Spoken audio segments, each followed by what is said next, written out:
During the events of the Battle of Installation 04, the Master Chief was sent to a research facility in a swamp in a desperate attempt to prevent Captain Keyes and a complement of Marines from opening what they thought was a weapons cache.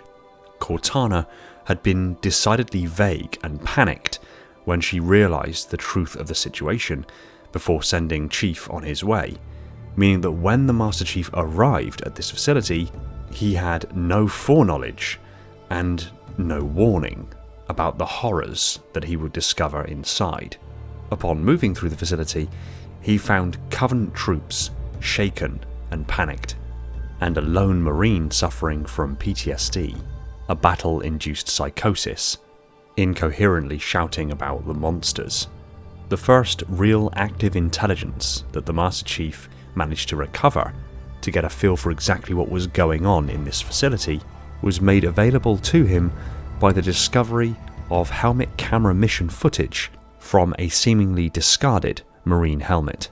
Upon reviewing the footage, a couple of things were immediately clear. 1. There was a new threat on the battlefield. 2. This facility most definitely did not contain a weapons cache. And 3. The captain and the squad of Marines were likely either incapacitated or worse at the hands of this new horrific threat. And all of this was granted to him simply by the mission camera footage of Private Wallace A. Jenkins. And to people playing Halo CE and who have not explored the wider narrative within the Halo universe, that's more or less the last information we know regarding this particular Marine. Unfortunately, Private Wallace A. Jenkins' story goes on well beyond this particular series of events. So today we're going to recap just who he was and what ultimately became of Private Wallace A. Jenkins.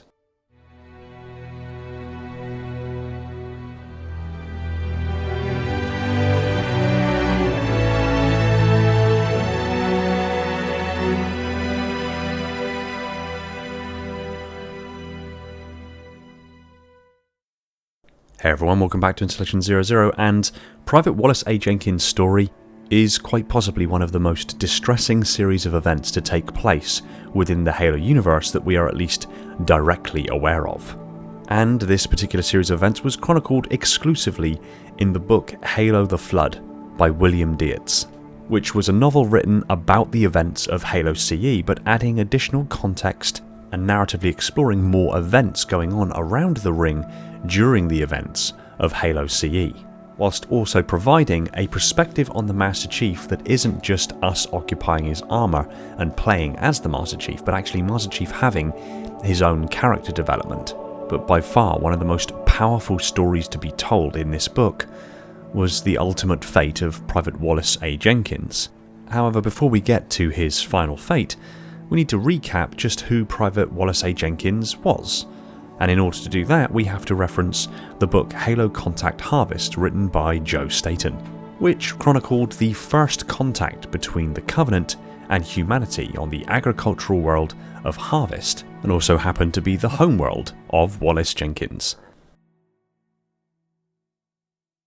He was born to a farming family and the eldest of 3 children. In 2524, he joined the Harvest Colonial Militia, which was a program devised by the UNSC to train paramilitary and colony local units, formally devised as a way to train the colonists on how to deal with natural disasters, internal security, and other situations of similar vein.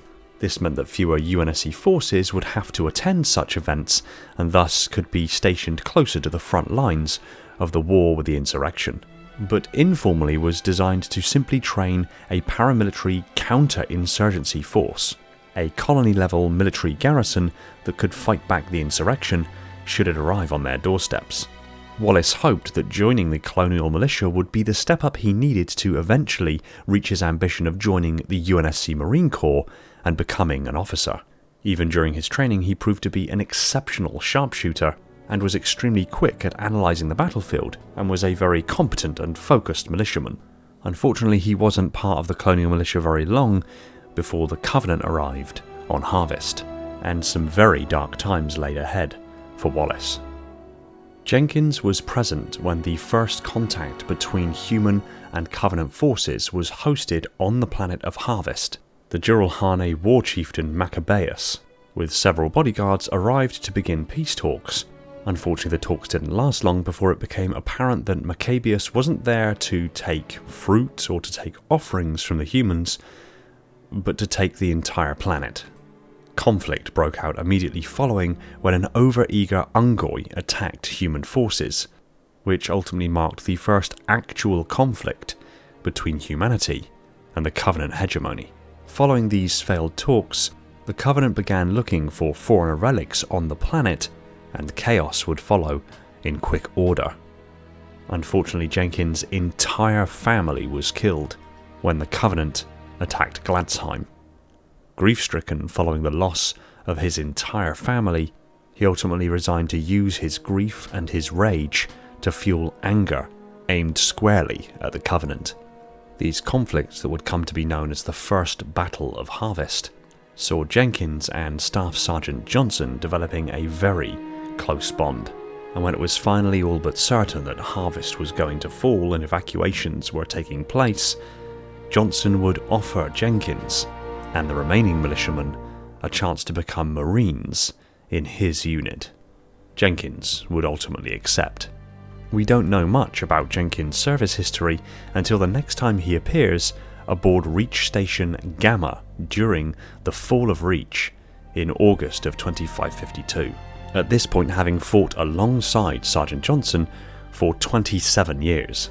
He and Sergeant Johnson, alongside Privates Becenti and O'Brien, were found by Spartan 117 and Spartan 058 during their mission to clear the nav database from the UNSC circumference.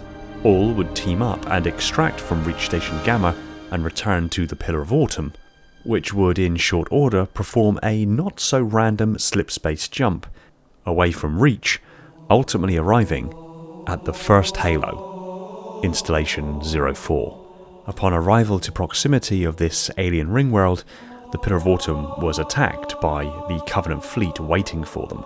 Jenkins would evacuate the ship alongside Sergeant Johnson and the rest of his squad, and upon making it groundside would link up with the Master Chief and fight off Covenant patrols before they took Pelican Echo 419, piloted by Carol Fohammer Rawley, to the newly established UNSC forward operating base, designated Alpha Base.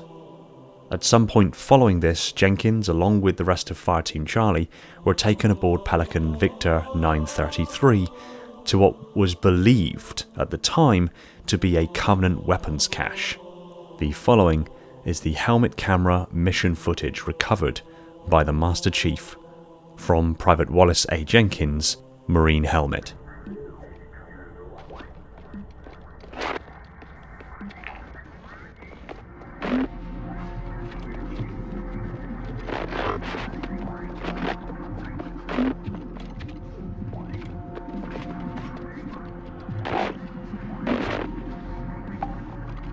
Got a bad feeling about this.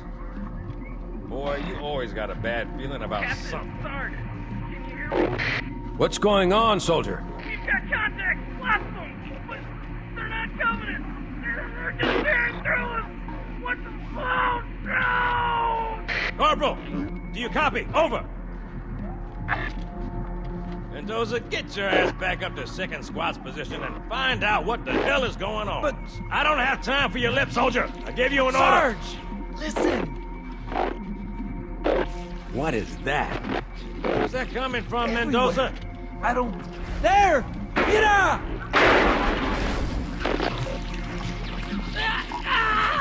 Hold still! Hold still! Let him have it!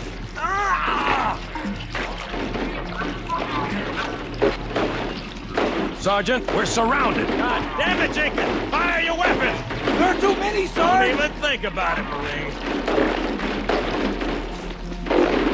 What is it? Loco! Get back here, Marine. That's an order. Jenkins!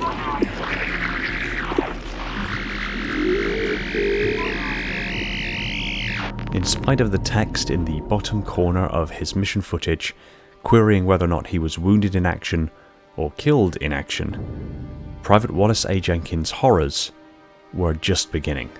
He was attacked by a flood infection form which latched itself onto his chest and burrowed its way inside of his chest cavity, sending tentacles down to his spinal column and taking executive control of his body. This process, while horrific, distressing and painful, is normally fatal. Unfortunately for Wallace, the infection form that latched onto his chest was extraordinarily old, perhaps having been stored on the ring for 100,000 years. In its weakened state, it was not able to kill Wallace, meaning that he had the unfortunate reality of being conscious while experiencing the flood infection take hold.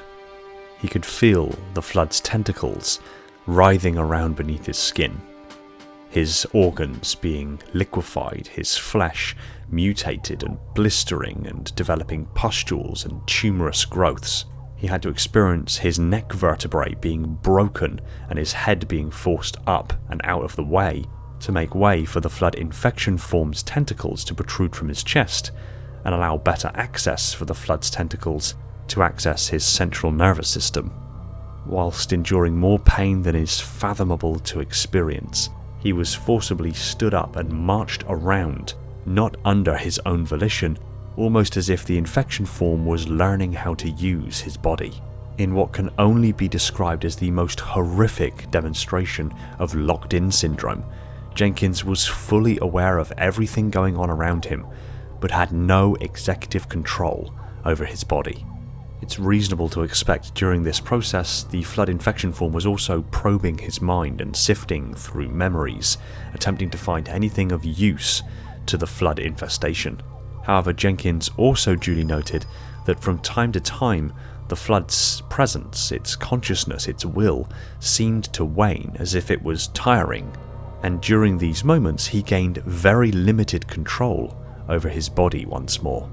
At some point following this initial infection, Jenkins was moved with a group of other flood combat forms where they sought out and attacked a group of ODSTs led by First Lieutenant Melissa McKay. Jenkins, having been in this torturous situation for an indeterminate amount of time, was just willing to end his own life and attempted to get himself killed whilst he attacked the First Lieutenant, willing the First Lieutenant to be good at her job and to put him down. The attempt, however, ultimately failed, and he was captured by the ODSTs and taken to Alpha Base, where he was interrogated by Major Antonio Silva, the commanding officer of all ODST forces aboard the Pillar of Autumn. It was during this interrogation that the infection form desperately attempted to attack its interrogators. Jenkins had to experience his wrist and forearm bones snapping as tentacles were projected through his hand, extending several feet but ultimately falling short. However, the pain and exertion of this attempt actually caused the parasite itself to be knocked unconscious. This gave Wallace the very brief chance to reveal that there was a flood attack about to be unleashed upon Alpha Base. This period of time where he had limited executive control over his body allowed him to point to the floor, which initially was misinterpreted by Antonio Silva as him pointing to its boot, but was then correctly interpreted by Lieutenant McKay as meaning something below. A squad was sent to investigate, and plates were welded over the access ways that would have allowed the flood access into Alpha Base, and any flood that had already arrived were exterminated. Jenkins, now living through this living hell for numerous days, was now the prisoner of the UNSC, and it was at this point that he was moved to the ship the Truth and Reconciliation by Antonio Silva and the other ODSTs, because Silva planned to take the Truth and Reconciliation back to Earth. He likely hoped that he would be humanity's glorious saviour, bringing advanced Covenant technology back to Earth, as well as a living flood specimen to be experimented on, perhaps to be used as a living weapon against the Covenant themselves, in spite of the fact that both of these circumstances defied the Cole Protocol. as bringing a Covenant ship back to human-controlled space and colonies that had not yet been discovered by the Covenant could indeed lead the Covenant directly to Earth's doorstep. And moreover, as we know from the wise words of Shipmaster Artes Vadum, one single flood spore can destroy a species. And Jenkins was powerfully aware that he wasn't the only flood aboard the Truth and Reconciliation. There were likely numerous others concealed aboard the ship. Jenkins, realizing the desperate situation that he was now in, and the fate that all of humanity were now facing, not just at the possibility of the Covenant being brought to humanity's doorstep, but at the possibility of an extinction-level event at the hands of the Flood, Jenkins managed to overpower the infection form writhing inside of him, and tried desperately to prevent the ship from making it to Earth by destroying a fiber optic pathway that linked the control room of the ship to its engines. He failed in this task, but Lieutenant McKay could see the truth as well, and ultimately destroyed the vessel for him by using a fragmentation grenade. The detonation of the grenades had the desired effect. They severed the fiber optic pathways, ultimately preventing the ship from being controlled. At this point, the ship pitched forward and began nosing towards the surface of Halo. The Truth and Reconciliation would impact where it would then explode entirely, mercifully ending Private Wallace A. Jenkins' continued suffering and horrific living hell. In the moments before he died, he looked to First Lieutenant Melissa McKay and managed to mouth 2 words: "Thank you."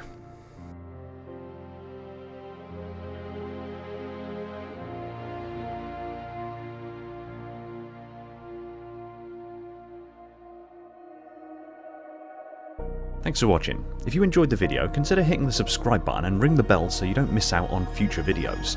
Be sure to like the video if you did, and pop a comment below on what you'd like me to cover next. I just want to take a moment to thank my patrons, Spartan10148, the Metarch of my facility, Falcon, Sylphia, Mikhail, Ashley, Jordan, and Esoteric Sight, my dutiful monitors, Darian, Legion's Lost, Labrat, Spartan0137, Jacob Kemp, Sean, Element Zero, J3, Mr. Keys, Gunslinger, Evermore, Personal Devil, Aldeas, Toxic, Scion Esports, Gem Saber, and Relentless, my diligent sub-monitors, my fleet of Strato Sentinels, my loyal enforcers, and all other patrons who continue to support the channel. If you want your name on the end of the video and some perks earned along the way, head over to Patreon and consider supporting the channel yourself. Big shout out to my Tier 0 Transcendent YouTube members, Spartan137, Jacob Kemp, Talia, Fenrir, Bornstella, Jimbo, and Balaz, and all the other YouTube members keeping my installation running on that glorious vacuum energy, with a special mention to the Accursed Hunter. Shout out to John due to the mathematical formula used to determine the area within a pentadodecahedron. Oh, and Lena because that sandwich. And remember, there are tons of ways to support the channel and keep my installation pumping out content at a breakneck speed. Much love to you all, take it easy everyone, and find peace in the domain.